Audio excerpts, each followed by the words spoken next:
Halo semua, selamat datang kembali di channel ini. Channelnya para tenaga honorer dan aparatur sipil negara. Video kali ini kita akan membahas terkait dengan 3 faktor utama yang menjadi pertimbangan yang mempengaruhi nasib tenaga honorer pada tahun ini. Pada rekan-rekan, silakan ditonton dan disimak secara lengkap video ini agar rekan-rekan bisa menerima informasi yang utuh dan menyeluruh.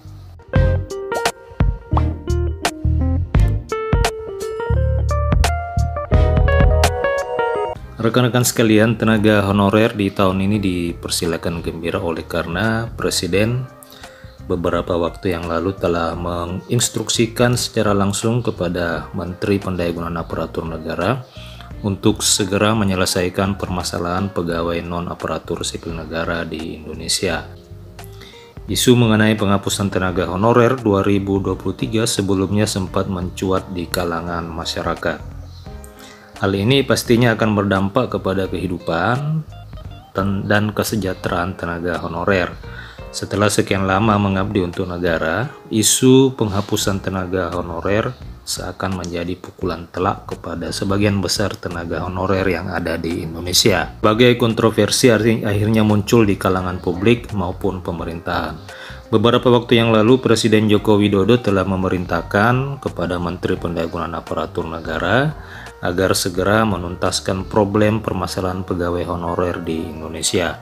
Di dalam pernyataannya, Presiden meminta agar kajian mengenai penyelesaian pegawai non-ASN segera ditindaklanjuti.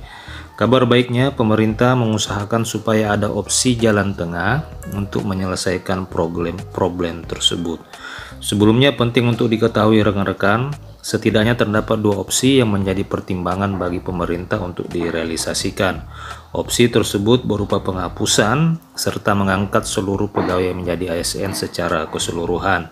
Meskipun terdapat 3 opsi, akan tetapi kedua opsi ini yang memiliki peluang besar untuk direalisasikan, yakni opsi penghapusan dan mengangkat seluruh pegawai ASN menjadi ASN secara keseluruhan.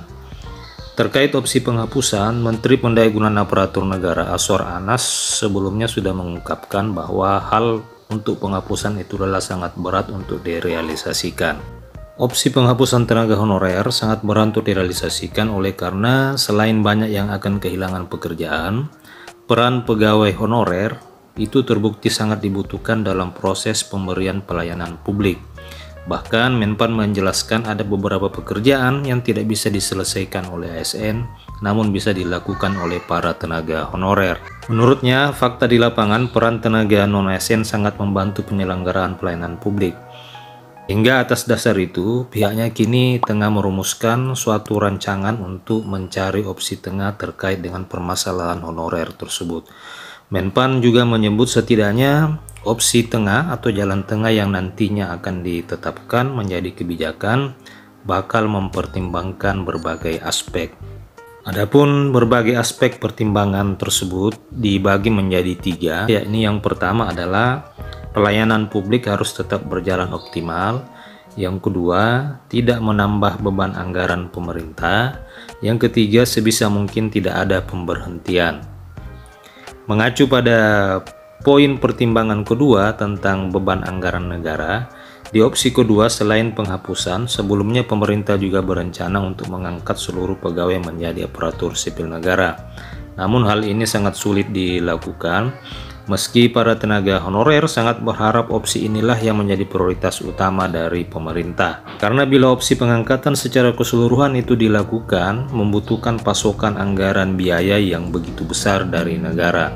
Mengingat jumlah tenaga honorer yang ada di Indonesia berdasarkan database BKN itu sebanyak 2 juta orang lebih, maka sangat dikhawatirkan pengangkatan seluruh honorer ini menjadi aparatur sipil negara akan sangat membebankan keuangan negara.